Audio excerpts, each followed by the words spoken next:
हमारे बीच हैं सतीश बोध जी। देखा जाए तो युवा हैं और कहीं ना कहीं इस देश की जो बहुजन समाज की जो बहुसंख्यक आबादी है, खास करके युवाओं की, बुजुर्गों की, महिलाओं की, बच्चों की, उनको अवेयर करने का, उनको बताने का, समझाने का काम करते हैं। कहीं ना कहीं इनके मार्गदर्शन में आज तक करोड़ों लोग कम से कम अपने आप को सुधार चुके हैं। आज उन्हीं से बात करेंगे। सतीश बोध जी, हमारे चैनल पर आपका हार्दिक स्वागत है। बहुत बहुत साधुवाद। सतीश बोध जी, देखा जाए 5 अक्टूबर को जो है अभी 2022 में डॉक्टर अम्बेडकर भवन रानी झांसी रोड पे 22 प्रतिज्ञाओं का प्रोग्राम रखा गया धम्म दीक्षा का।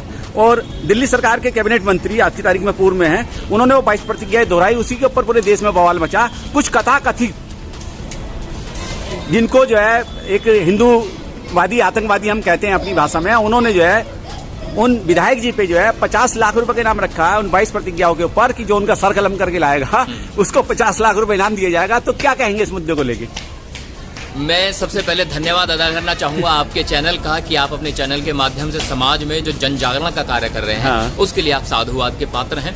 और जहां तक सवाल है, वो व्यक्ति, जिस व्यक्ति ने कहा है कि अगर आप वो नेता जो शोषित समाज से आते हैं, हाँ। जिन्होंने 5 अक्टूबर को धम्म दीक्षा समारोह में 22 प्रतिज्ञाओं का अनुसरण किया था, ओथ ली थी, हाँ। कि उनकी गर्दन काट के अगर कोई व्यक्ति लाएगा तो उसे 50 लाख रुपए दिए जाएंगे। हाँ। तो इस तरह के जो शब्द हैं वो व्यक्ति इस्तेमाल कर सकता है जिसके मस्तिष्क में हिंसा कूट कूट के भरी हो जी। एक ऐसा व्यक्ति ही ऐसे शब्दों का इस्तेमाल कर सकता है जो मनुवादी कैंसर से पीड़ित है। हाँ। क्योंकि अगर आप मनुवादी विचारधारा और मनुवादी इतिहास को उठाकर देखें तो आप पाएंगे कि उसमें हिंसा है, खून है, बलात्कार है और अपराध है।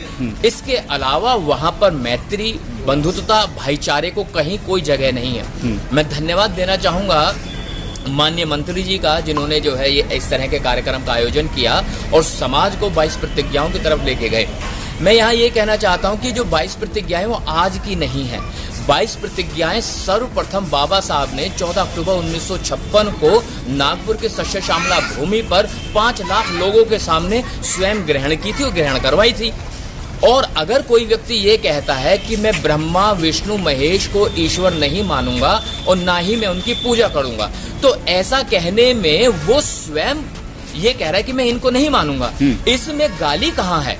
इसमें किसी का अपमान कहाँ है? मैं ये कह रहा हूँ कि मैं आज से बैंगन की सब्जी नहीं खाऊंगा, तो इसमें मैंने कौन सा बैंगन का अपमान कर दिया? हाँ। मैंने कहा कि अब से मैं फेसबुक नहीं चलाऊंगा, तो मैंने कौन सा फेसबुक का अपमान कर दिया? मैंने केवल अपनी इच्छा जाहिर की है कि मैं अभी तक ये काम कर रहा था, आगे इस काम को मैं नहीं करूंगा, ऐसी मैं शपथ लेता हूँ। तो जो लोग इसको गलत संज्ञान में ले रहे हैं वो केवल और केवल हिंदुत्व की भावना को भड़का करके हिंदुओं को एकजुट करके अपनी राजनीतिक रोटियां सेकने का काम करना चाहते हैं। जो लोग इस तरह की बातें कर रहे हैं, और वो व्यक्ति जो 50 लाख रुपए देने की बात कर रहा है, वो केवल और केवल, आपको याद होगा एक बार मोहम्मद साहब को लेकर के किसी ने टिप्पणी की थी। तो एक मेरठ के नेता थे, उन्होंने कहा कि अगर कोई व्यक्ति उस व्यक्ति की गर्दन काट के लाएगा तो उसे 50 करोड़ रुपए दूंगा। तो वो व्यक्ति रातों रात और बड़ा नेता हो गया था, उसके बारे में चर्चा होने लगी थी। तो ये भी हो सकता है कि वो व्यक्ति केवल और केवल एक राजनीतिक स्टंट के रूप में इन शब्दों का इस्तेमाल कर रहा है ताकि लोग उसे पहचानने लगें, ताकि वो चर्चाओं में आ जाए और आप जैसे पत्रकारों के बारे में बातें करें। वो तो महाराज लोग हैं, कोई अयोध्या से है, कोई वाराणसी से है, कोई कहीं से है, और देखा जाए तो वो महाराज लोग ही इस बात की घोषणा कर रहे हैं गर्दन काटने के लिए। आजकल महाराज भी तो मुख्यमंत्री बन रहे हैं। हाँ। महाराज कौन सा पीछे है?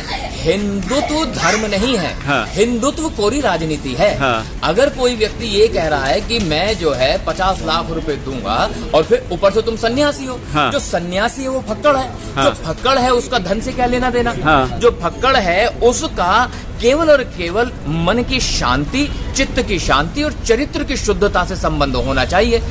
इससे पहले कई हिंदू संगठनों के नेताओं ने और उनके अध्यक्षों ने तमाम तरह के मतलब जो है उलझुल बयान दिए, लेकिन कहीं ना कहीं भाजपा सरकार उस पर कोई एक्शन नहीं लेती। अगर कोई मुस्लिम कह दे, कोई दलित कह दे, कोई ओबीसी कह दे, तो उसको जो है जेल में डाल दिया जाता है या उसमें इनाम घोषित कर दिया जाता है। क्या कहेंगे इस देश की जो कानून व्यवस्था इस समय? नहीं, इस संबंध में तो आपने बड़ी अच्छी बात मुझे याद दिला दी। एक्चुअली मेरा जो बेसिक प्रोफेशन है, मैं ट्रेनिंग देता हूँ। हाँ। कई बार स्ट्रेस मैनेजमेंट या फिर motivational training, behaviour training, interpersonal skills training, the kind of training program actually I conduct for various kind of people who are working in the corporate sector. One fine day I got opportunity to work for Tihar jail. Tihar jail में मुझे जो है वहाँ के जो कैदी थे उनको ट्रेनिंग करने का एक मौका मिला। तो वो मानसिक रूप से बड़े तनाव में थे, तनावग्रस्त थे वो जो कैदी थे।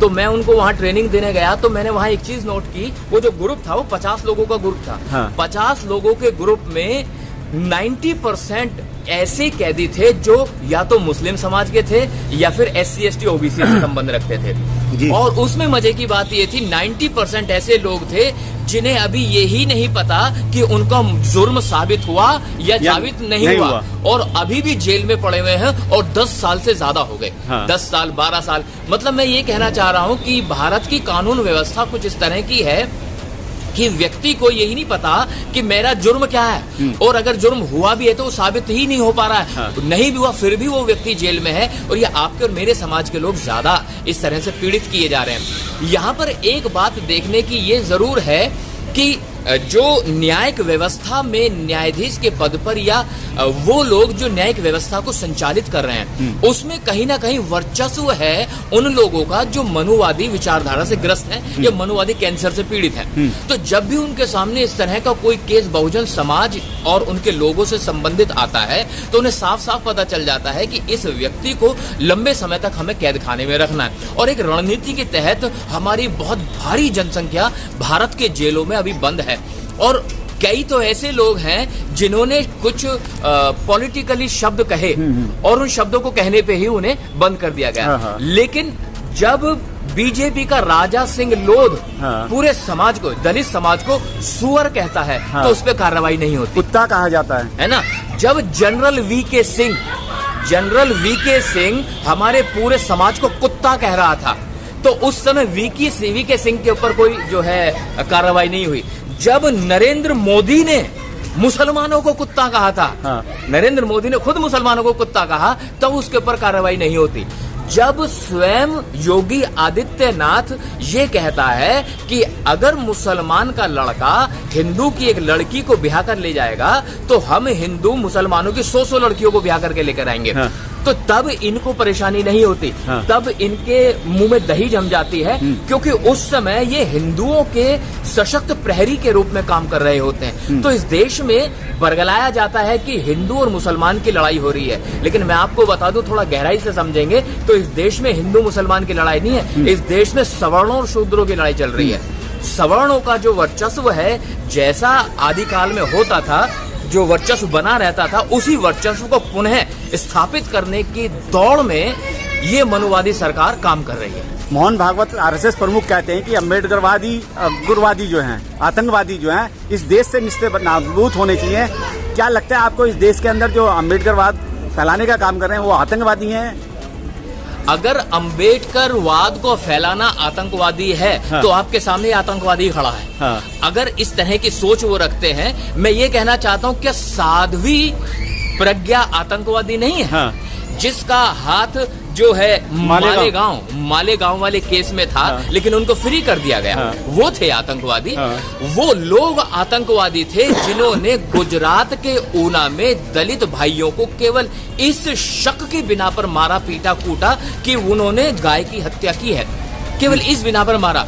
बजरंग दल के लोग या फिर दुर्गा वाहिनी के लोग जो कहते हैं कि सुषमा शीला सेफ है, बाकी सबका रेप है, तो ये शब्द अगर दुर्गा वाहिनी की लड़कियां इस्तेमाल करती हैं तो वो आतंकवादी नहीं है। लेकिन अगर एक अम्बेडकरवादी ये कहे कि मैं गौरी गणपति को कभी ईश्वर नहीं मानूंगा और उनकी कभी पूजा नहीं करूंगा, तो वो अम्बेडकरवादी आतंकी हो जाता है।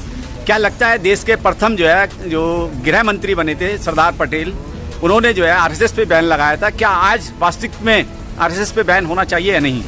मैं आपकी बात से सहमत हूं कि वास्तव में बैन होना चाहिए, क्योंकि सरदार वल्लभ भाई पटेल जो थे वो कट्टर कांग्रेसी थे और कट्टर हिंदुत्व को सपोर्ट करने वाले एक नेता थे। एक ऐसे नेता थे जिन्होंने जब संविधान सभा के लिए प्रतिनिधित्व का निर्धारण किया जा रहा था तो वो उन्होंने कहा, डॉक्टर अंबेडकर तुम्हें संविधान सभा में घुसने के लिए दरवाजे ही नहीं, मैंने खिड़कियां तक बंद कर दी हैं। एक ऐसा व्यक्ति जो हिंदुत्व का पोषक है और वो ही व्यक्ति आरएसएस को बैन करता है, तो आप समझ सकते हो हिंदुओं ने ही हिंदुओं के आरएसएस को बैन किया, तो वो समझ रहे थे कि कितने कट्टर हो सकते हैं आरएसएस के लोग और कितने देश के लिए हानिकारक हो सकते हैं। वर्तमान परिवेश में, वर्तमान परिस्थितियों को मद्देनजर रखते हुए अगर हम थोड़ा सा और गहन अध्ययन करें तो आप पाएंगे कि उस समय की आरएसएस में और आज के समय की आरएसएस में जमीन आसमान का फर्क है।